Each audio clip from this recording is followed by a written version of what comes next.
Hello everyone and welcome back to UK universe. तो जैसा कि आप सब जानते हैं कि यूथ मोबिलिटी वीज़ा जो इंडियंस के लिए ओपन होना था वो हो चुका है और सिर्फ एक ही दिन रहता है अभी आपके अप्लाई करने में।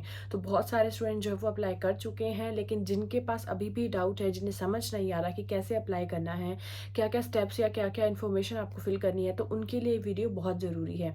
क्योंकि आज की वीडियो में हम देखने वाले हैं स्टेप बाय स्टेप आपको अप्लाई कैसे करना है, बैलेट के अंदर रजिस्टर कैसे करना है खुद को। तो वीडियो को मिस नहीं करना है, एंड तक ज़रूर देखना है। और इसके साथ ही बहुत सारे डाउट्स भी आ रहे थे, तो उन डाउट्स को भी हम वीडियो के एंड में क्लियर करने वाले हैं। So stay tuned.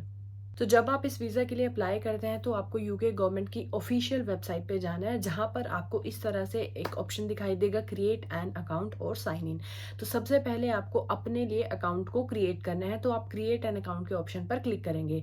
फिर इसके बाद आपसे जो है वो कुछ डिटेल्स पूछते हैं, जैसे कि आप ये अकाउंट किसके लिए क्रिएट करना चाहते हैं, खुद के लिए या फिर किसी और के लिए। तो आपको माई सेल्फ के ऑप्शन पर क्लिक करना है। जब आप माई सेल्फ के ऑप्शन पर क्लिक करेंगे तो आपके पास अनदर डिटेल्स का ऑप्शन आएगा कि आपका पासपोर्ट की डिटेल्स पूछेंगे कि उसका नंबर क्या है, या फिर कौन सी कंट्री ने इशू किया है, इंडिया, जहां पर आप इंडिया फिल करेंगे। और फिर आपसे पूछेंगे कि वो एक्सपायरी डेट जो है क्या है आपके पासपोर्ट की, या नहीं है। फिर आपको वो डिटेल्स फिल करने के बाद आपको कंटिन्यू पे क्लिक करना है।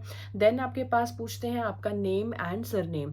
तो जिन बच्चों के पास उनका सरनेम नहीं है या फिर आपके पासपोर्ट पर सरनेम मेंशन नहीं है, तो वो अपना नाम ही अपने सरनेम में मेंशन कर सकते हैं, लेकिन आपको यहाँ पर फिल ज़रूर करना है।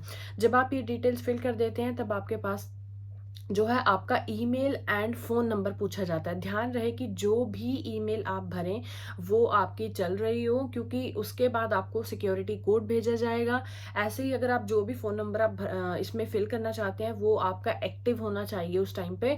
तो आपको सिक्योरिटी कोड में, क्योंकि बहुत सारे बच्चों को प्रॉब्लम आ रही थी कि उनके पास सिक्योरिटी कोड नहीं आ रहा था, तो प्लीज़ ज़रूर चेक कर लें कि जो भी ईमेल या फ़ोन नंबर आप दे रहे हैं वो उस टाइम पे ऑन होना चाहिए, क्योंकि उसके बाद वो आपको सिक्योरिटी कोड भेजेंगे और फिर वो कोड आपको जो है वो फाइल में फॉर्म में भरना होता है। फिर आप देख सकते हैं कि आपके पास एक पूरा पेज ओपन होगा जहां पर आपकी सारी की सारी डिटेल्स जो है वो मेंशन होगी। आपने फिर से एक बार अपनी सारी की सारी डिटेल्स को चेक करना है एंड फाइनली अपने अकाउंट को क्रिएट कर देना है। जब आप अकाउंट क्रिएट कर देते हैं फिर आपने साइन इन के ऑप्शन पर जाना है। अब आपको साइन इन करना है।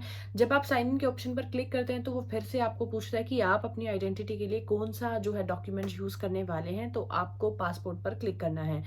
पासपोर्ट पर क्लिक करने के बाद आपको फिर से अपनी डेट ऑफ बर्थ जो है वो मेंशन करनी है। ध्यान रहे कि वहां पर एग्जांपल भी दिया गया है कि आपको डे, मंथ एंड ईयर इस पैटर्न में जो है वो आपको अपनी डेट ऑफ बर्थ फिल करनी है।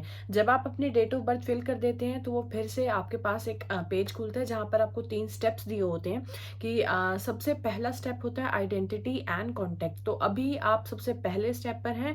अभी आपको ये जो बाकी 2 स्टेप है वो नहीं करने हैं, वो तब करने हैं जब आपका फाइनली सक्सेसफुल रजिस्टर हो जाता है और आपके पास ईमेल आ जाती है कि आपके लिए वीज़ा जो है अब आप वीज़ा के लिए अप्लाई कर सकते हैं। तो सबसे पहला स्टेप है आइडेंटिटी एंड कॉन्टैक्ट। तो जब आप वहां पर जाना है तो आपको आइडेंटिटी एंड कॉन्टैक्ट में आपको दिखेगा कि आपको अब अपनी आइडेंटिटी के जो प्रूफ हैं वो प्रोवाइड कराने हैं। ध्यान रहे कि आप जो भी फोटोज या जो भी आप डॉक्यूमेंट यूज कर रहे हैं उनकी जब आप फोटो क्लिक करें या उन्हें स्कैन करना है और वो क्लियर होनी चाहिए कि उनको आराम से पढ़ा जा सके। जेपीजी या पीडीएफ इनमें से किसी भी फॉर्मेट में जो है आप वो फाइल को सेंड कर सकते हैं। फाइल का जो नेम आपने रखना है वो बहुत सिंपल सा होना चाहिए, बहुत कॉम्प्लिकेटेड ना हो, ठीक है ना। तो ये बातों का आपको जरूर ध्यान रखना है। और इंपॉर्टेंट थिंग क्या है कि वो 6 MB से ज्यादा की फाइल जो है आपकी ना हो। जब आप अपने सारे डॉक्यूमेंट्स प्रोवाइड कर देते हैं फिर आपके पास 4 स्टेप्स आते हैं जहां पर आपको अपना डिक्लेरेशन देना होता है और एक बार फिर से आपको अपनी डिटेल्स वगैरह सारी चेक करनी होती है और फाइनली जो है वो आपको अपने फॉर्म को सबमिट कर देना होता है। तो सबमिट करने के बाद अब यहाँ पर आपका काम जो है वो खत्म हो जाता है। अब आपको सिर्फ और सिर्फ वेट करना है कि अब आपके पास ईमेल आएगी कि आपका जो एंट्री है वो सक्सेसफुल हुई है या नहीं हुई है। बेस्ट ऑफ लक उन सबके लिए जिन्होंने अप्लाई किया है। तो इस तरह से आपने अपने आप को बैलेट के अंदर रजिस्टर करना है। मेक श्योर करें कि जो भी डिटेल्स आप भरें वो सारी सही हो, सिक्योरिटी कोड जो भी आप ईमेल फोन नंबर देने वाले हैं वो सही हो, जो भी फोटोज डॉक्यूमेंट्स आप अपलोड करने वाले हैं वो क्लियर हो, स्कैंड हो और 6 MB से ज्यादा ना हो। अगर आपको फिर भी कोई डाउट है तो आप मुझे कमेंट बॉक्स में पूछ सकते हैं या फिर इंस्टाग्राम पर डीएम भी कर सकते हैं।